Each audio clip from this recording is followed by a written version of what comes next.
Okay, who wants to make canned beef stew? Pressure cook.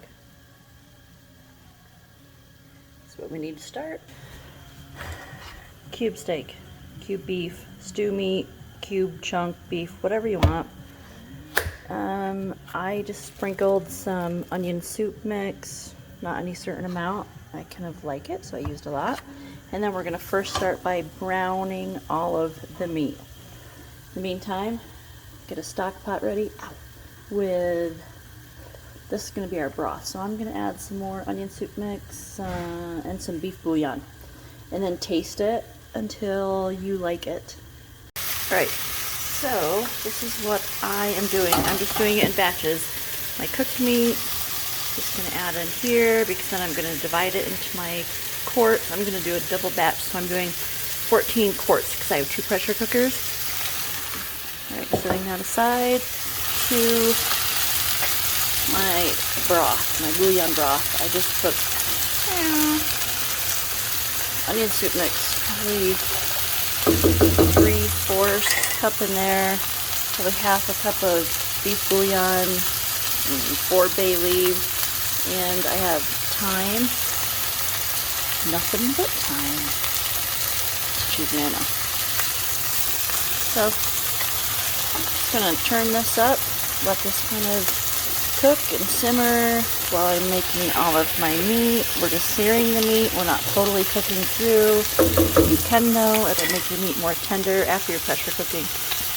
I had extra parsley that I picked yesterday, so I decided to put some in too. Alright, to the broth I also added about 3 tablespoons of minced garlic and a tablespoon or 2 of Worcestershire sauce. That's a good thing about this recipe. You really cannot mess it up. You can put more vegetables, less vegetables, different kind of vegetables, more meat, less meat, any kind of meat. Just turns out really good. Just make it how you'd normally make it. Alright, so while you have everything still going over on the stove, what you can do is start loading all of your quarts. I think that I am going to start with my onions in the bottom. What I think would look good. Do what you want. I'm going to put my meat in next. I just thought it would be good to have onions on the bottom. So, keep going. Okay, now that all the beef is done, I'm just trying to eyeball separate it all into each quart.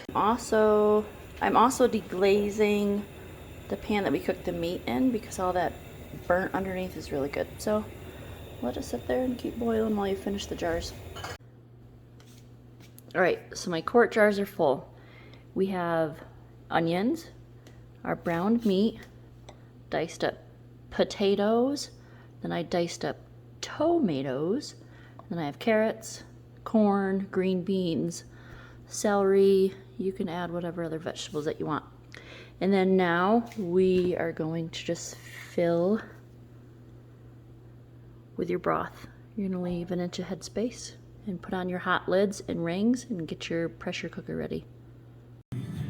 All right, so they're all ready to go into the pressure cooker. The broth is in, the lids and rings are on. There we go.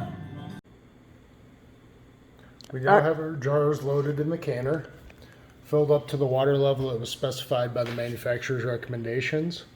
So now we're going to get it put on the stove and start getting it up to temperature. So once it starts steaming, vent for 10 minutes to make sure you get all the oxygen out, and then go ahead and put your weight on and run it at the specified pressure for 90 minutes. So for us, that's 15 psi because we're high elevation. Lower elevations is 10 psi.